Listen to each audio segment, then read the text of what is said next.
Hello student, I am Mr. Mohammad Saqib, your biology teacher, and I welcome you all in my YouTube channel, The Bios Planet. तो अभी तक हमने इस chapter में क्या पढ़ा, जो आपका चैप्टर नंबर 2 है, the biological classification of class 11th bio NCERT. तो इसमें हमने किंग क्लासिफिकेशन पढ़ा, व्हाट इम्पोर्टेंस ऑफ क्लासिफिकेशन। फिर उसके बाद हमने उसकी हिस्ट्री और किस तरह से 3 किंगडम सिस्टम और उसके बाद 5th किंगडम सिस्टम हमने पढ़ा। तो लास्ट वाला जो 5 किंगडम मॉडल था, सिस्टम था, वो जो आर.एस. विटेकर, उसको हमने स्टार्ट किया। उसमें पहला जो किंगडम था आपका, वो कौन सा था? वो आपका फर्स्ट जो किंगडम था वो आपका मोनेरा था। और मोनेरा वाले में हमने क्या देखा कि बैक्टीरिया को, स्पेशली बैक्टीरिया में हमने उसे क्लासिफाई किया आर्की बैक्टीरिया, साइनो बैक्टीरिया। तो जो यू बैक्टीरिया और आर्की बैक्टीरिया में हमने पहले क्लासिफाई किया। यू बैक्टीरिया में मैंने एक टिपिकल बैक्टीरिया का स्ट्रक्चर बनाया, फिर साइनो बैक्टीरिया, और लास्ट में हम माइकोप्लाज्म को देखने वाले हैं। अभी तक हमने उसमें उनके न्यूट्रिशन के बारे में, उनमें किस तरीके से उनका स्ट्रक्चर होता है, इन सारी चीज़ों को देख लिया। अब कुछ चीज़ें उसमें बची हुई हैं, उनको देख लेते हैं। जैसे हमने पिछले वाले में शेप पढ़ लिया, शेप के बेसिस पे उनका क्लासिफिकेशन किया, मोटिलिटी के बेस पे हमने उन्हें क्लासिफाई किया। देन हमने उनको स्टेनिंग के बेस पे 2 पार्ट में, gram positive and gram negative में हमने उन्हें क्लासिफाई किया। तो मैंने इन सारी चीज़ों को डिटेल में पिछले वाले लेक्चर में बताया। अब हम जो बात करेंगे वो है इनके रेस्पायरेशन के बारे में। जो आपका बैक्टीरिया होता है, बैक्टीरिया के रेस्पायरेशन के बारे में हम बात करेंगे। तो हम बैक्टीरिया के रेस्पायरेशन के बारे में बात करेंगे। अब देखो, जैसे बैक्टीरिया के रेस्पायरेशन, न्यूट्रिशन हमने पढ़ लिया, उसमें हमने देखा कि क्या होते हैं ऑटोट्रॉफिक, क्या होते हैं हेटेरोट्रॉफिक। ये सारी चीज़ें देखने के बाद हम रेस्पायरेशन को देखते हैं। तो रेस्पायरेशन भी हम देख ले तो जो बैक्टीरिया होते हैं वो 2 टाइप के होते हैं। एक तो वो होते हैं जो रेस्पायरेशन करते हैं, और सॉरी, एक ऑक्सीजन की प्रेजेंस में रेस्पायरेशन करते हैं और एक ऑक्सीजन की एब्सेंस में रेस्पायरेशन करते हैं। जो मैंने एक बुक देखी, उस बुक में जो लिखा हुआ था, उसके बेसिस उन्होंने रेस्पायरेशन के बेस पे बैक्टीरिया को 4 पार्ट में डिवाइड किया था, 1, 2nd and 3rd, and here is the 4th। तो उसमें एक होता है ऑब्लिगेट एरोबिक, एंड एक होता है ऑब्लिगेट एनारोबिक। एक होता है फैकल्टिव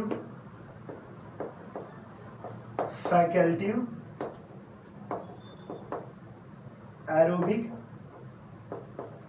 और एक होता है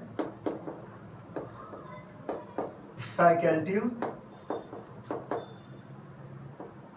एनारोबिक। ओके, तो इतना पहले समझ लेते हैं, फिर फैकल्टी वाला वो एप्लीकेट या एरोबिक एनारोबिक सिंपल समझिए, जैसे, क्योंकि इसमें बहुत ज़्यादा डेप्थ में उसने बताया नहीं है। जितना भी बताया हम उतना कुछ समझ लेते हैं, और आई थिंक कि आपको प्रॉब्लम नहीं होगी, आप बैक्टीरिया को बहुत अच्छे से समझने लगे हैं। तो यहाँ पे मैंने जो बताया था ऑब्लिगेट एरोबिक के बारे में, कि ये वो बैक्टीरिया होते हैं जो ऑक्सीजन की प्रेजेंस में रेस्पायरेशन करते हैं। और ऑक्सीजन अगर एब्सेंस हो गया तो इनकी क्या हो जाएगी, डेथ हो जाएगी।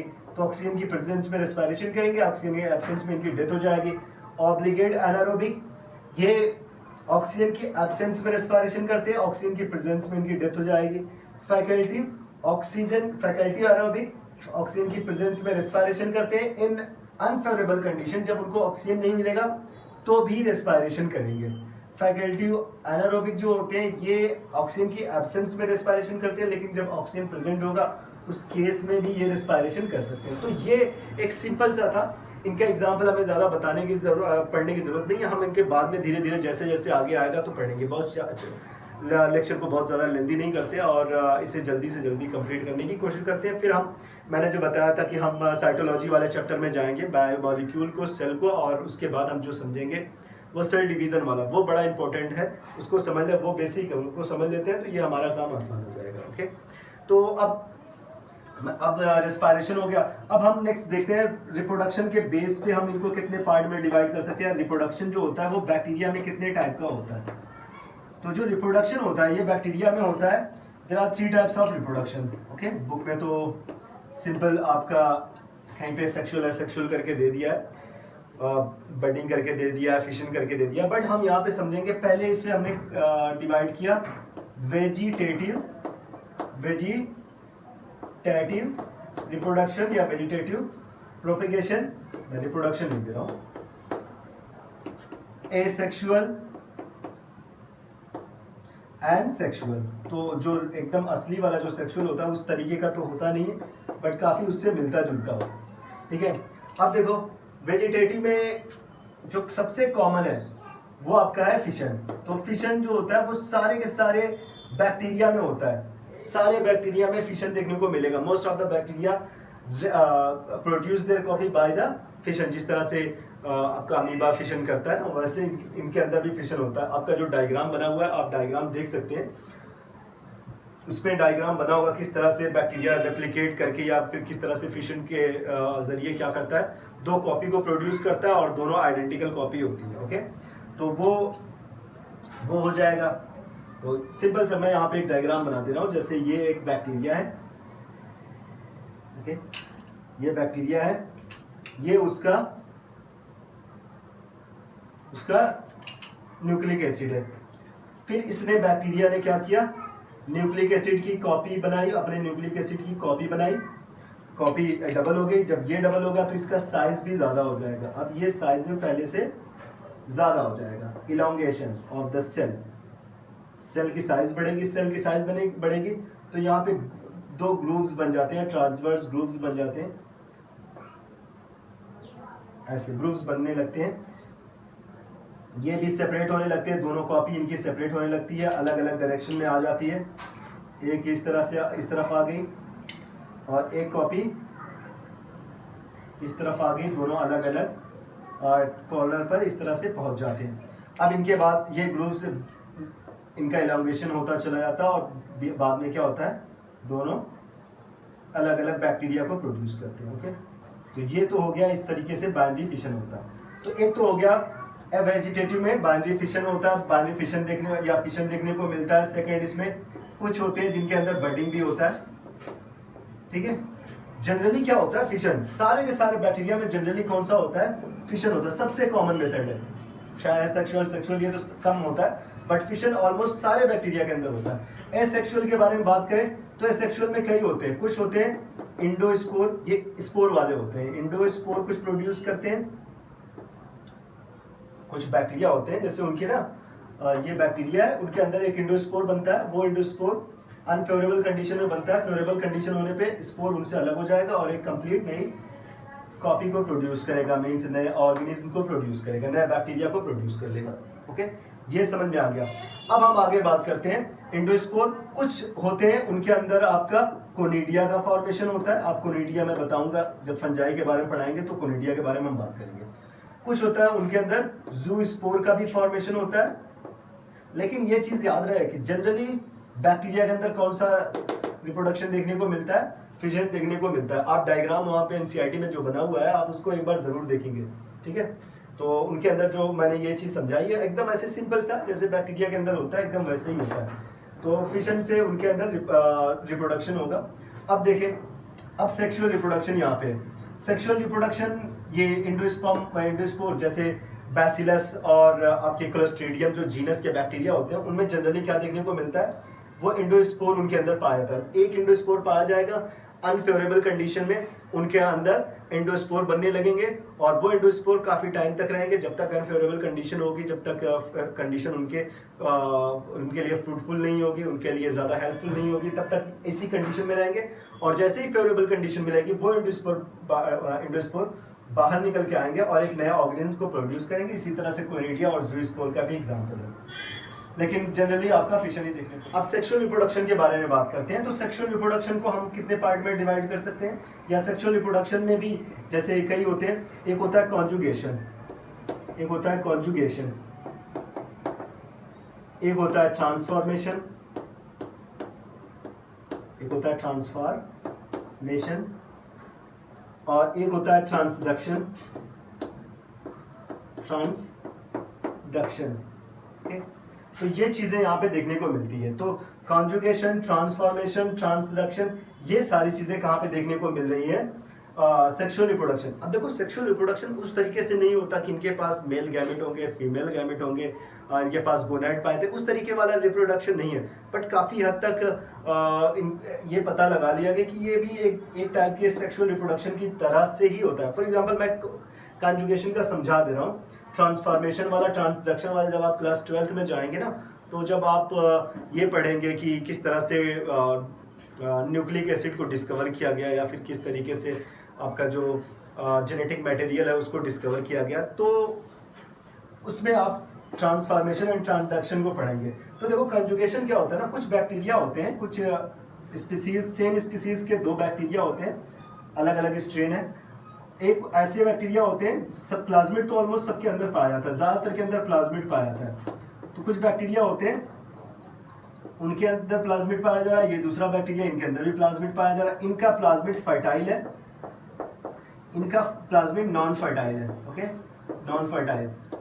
तो जो फर्टाइल है उनको F पॉजिटिव कह देते हैं, और जो नॉन फर्टाइल होते हैं उसको F निगेटिव कह देते हैं। ओके, बस समझा रहा हूँ मैं, क्योंकि एकदम जो आपका जो ह्यूमन में आपने सेक्सुअल रिप्रोडक्शन पढ़ा, एकदम वैसा रिप्रोडक्शन यहाँ पे देखने को नहीं मिलता। तो ये जो फर्टाइल होते हैं, फर्टाइल प्लाज्मिड जिनके अंदर है वो F positive, non fertile F negative. अब क्या होता है, कॉन्जुगेशन कैसे होता है, इनकी बॉडी पे पाए जाते हैं ढेर सारे पिली पाए जाते हैं। अब ये पिली जाके इनके साथ जाके चिपक जाते हैं, 2 आपस में चिपक जाते हैं, एक ग्रुप का फॉर्मेशन होता है, और ये अपने प्लाज्मिड को कहाँ पे ट्रांसफर कर देगा, F पॉजिटिव वाला बैक्टीरिया, सेम स्पीसीज है, अपने प्लाज्मिड को इसके अंदर ट्रांसफर कर देगा।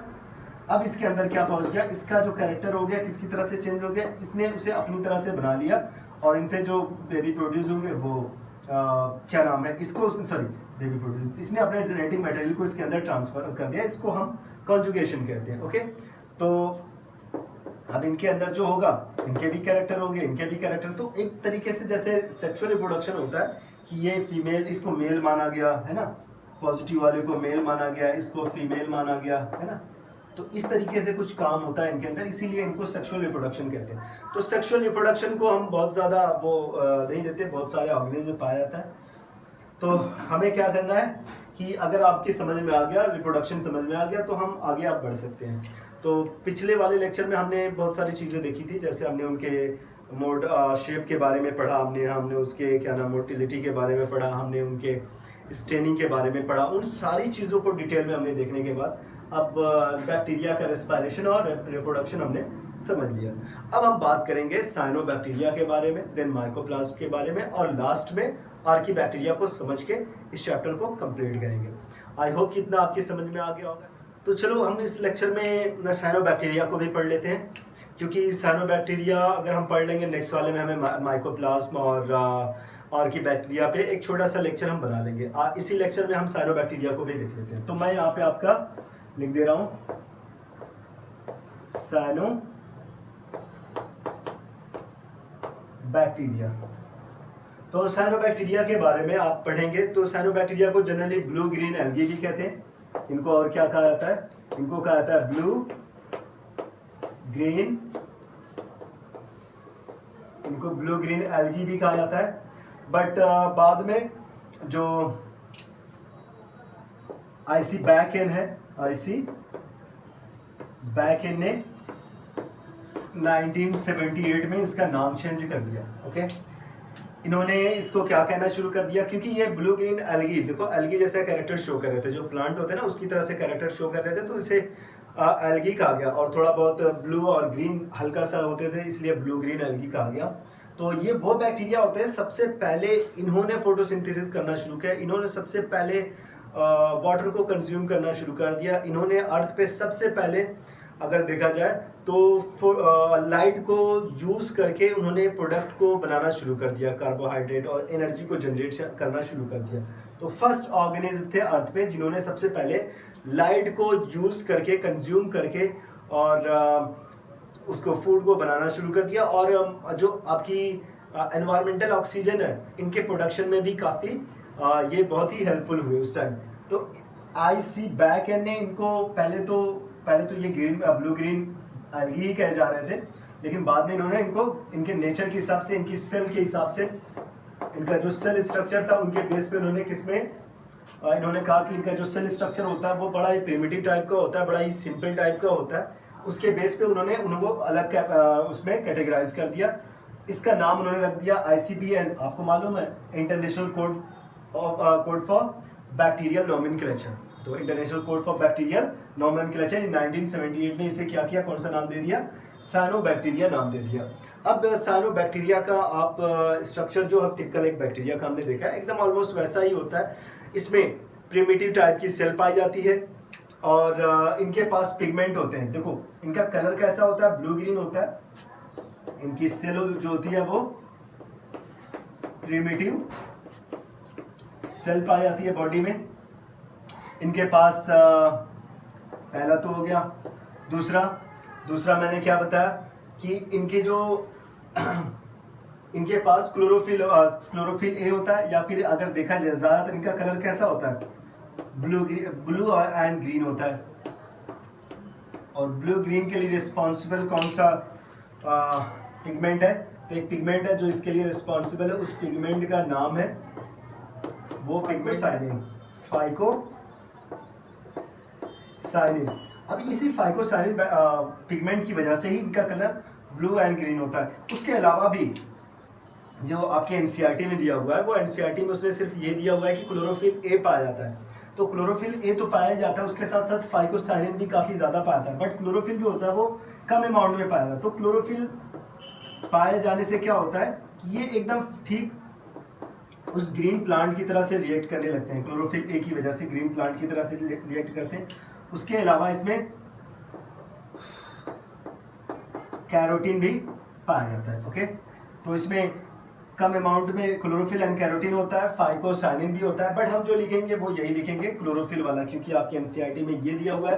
तो हम क्लोरोफिल को सबसे पहले प्रायोरिटी देते हैं। फाइकोसाइनिन, कैरोटीन, ये सारी चीज़ें भी उसमें होती है, तो हम उनको भी पढ़ सकते हैं। ओके, तो चलो, अब तो ये हो गया first primitive cell, second blue green होते हैं, और थर्ड इसमें हम इनके एक और कैरेक्टर देते हैं। जैसे इनमें रिप्रोडक्शन जो होता है ना वो एसेक्सुअल होता है, मीन्स जनरली इसमें वही आपका फिशन वाला रिप्रोडक्शन देखने को मिलेगा। जो साइनोबैक्टीरिया होते हैं उनके अंदर कौन सा रिप्रोडक्शन देखने को मिलता है, एसेक्सुअल मोड ऑफ रिप्रोडक्शन देखने को मिलता है, या फिर हम कह सकते हैं फिशन होता है, या वेजिटेटिव प्रोपेगेशन वाला मोड देखने को मिलता है। चलो, अब ये हो गया। नेक्स्ट इसमें क्या होते हैं, ये नॉन मोटाइल होते हैं, जनरली नॉन मोटाइल।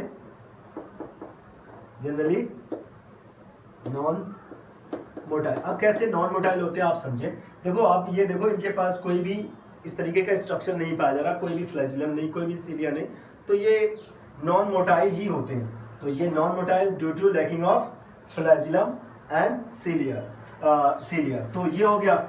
उसके बाद अब देखो किस शेप के हैं, सिंगल यूनिसेलुलर होते हैं, कॉलोनी के फॉर्म में, ढेर सारे एक साथ रह रहे हैं, यूनिसेलुलर है, कॉलोनी की फॉर्म में। और उसके अलावा ये कैसा शेप बनाया, उन्होंने थ्रेड लाइक एक स्ट्रक्चर बना दिया, यानी कि कॉलोनी की फॉर्म में है, यूनिसेलुलर है, कॉलोनियल फॉर्म में, और thread like structure, filamentous structure. तो ये यूनिसेलुलर होते हैं, यूनिसेलुलर कॉलोनियल फॉर्म, और लास्ट इसमें जो है वो इनका स्ट्रक्चर जो होता है unicellular colonial form and filamentous structure, filamentous होते हैं। ओके, तो यूनिसेलुलर कॉलोनियल फॉर्म होते हैं, फिलामेंटस होते हैं। तो ये चीज़ें भी आप देख लें, ठीक है। अब देखो सारे के सारे जो होते हैं थ्रेड लाइक स्ट्रक्चर बनाते हैं, लेकिन उनके बगल में, उनके साथ साथ आप इस तरीके का स्ट्रक्चर देखते हैं, वहाँ पे एक म्यूसिलेजिनस शीथ देखने को मिलती है। तो इनके चारों तरफ ये सराउंडेड होते हैं बाय अ म्यूसिलेजिनस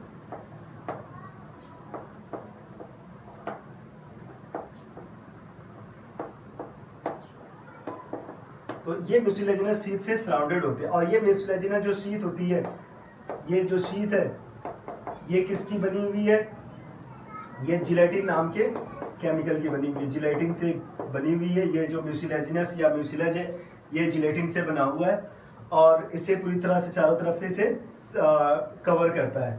ओके, अब रिप्रोडक्शन हमें पता चल गया। एग्जाम्पल में जैसे यहाँ पे नॉस्टॉक एनोबेना हो सकता है, इनका भी एक और लिख दे रहा हूँ, ये भी हो सकता है एनाबेना, ये हो गया, नॉस्टॉक हो गया। अब इन्हीं में से कुछ सेल जो होती है ना वो स्पेशलाइज हो जाती है। कौन सा काम करती है? हेट्रोसिस्ट का काम करती है। हेट्रोसिस्ट क्या होते हैं? Heterocyst are the specialized bacteria which can involve in nitrogen fixation. Nitrogen fixation, तो ये नाइट्रोजन फिक्सेशन में इन्वॉल्व होते हैं। जो नाइट्रोजन फिक्सेशन के लिए कौन से क्या रिस्पॉन्सिबल? हेट्रोसिस्ट रिस्पॉन्सिबल होते हैं। अब क्या करते हैं नाइट्रोजन फिक्सेशन में? ये एटमॉस्फेरिक नाइट्रोजन को किस में कन्वर्ट कर देते हैं? नाइट्राइड में कन्वर्ट कर देते हैं। एटमॉस्फेरिक नाइट्रोजन को नाइट्राइड में कन्वर्ट कर देंगे। That nitride can be use by the plant, तो उसे प्लांट अब यूज कर लेंगे। तो ये कुछ कैरेक्टरिस्टिक है जिसे मैंने यहाँ पे बताया। इसके अलावा नेक्स्ट इसमें उसने हेडिंग डाल के लिखा हुआ है हेट्रोट्रॉफिक बैक्टीरिया। तो हेट्रोट्रॉफिक बैक्टीरिया के बारे में आपको पहले से ही मालूम है। तो हेट्रोट्रॉफिक बैक्टीरिया हो गए, या फिर ये तो फोटोसिंथेटिक है ना, अपना फूड खुद बना रहे हैं। हेट्रोट्रॉफिक बैक्टीरिया कौन से होंगे?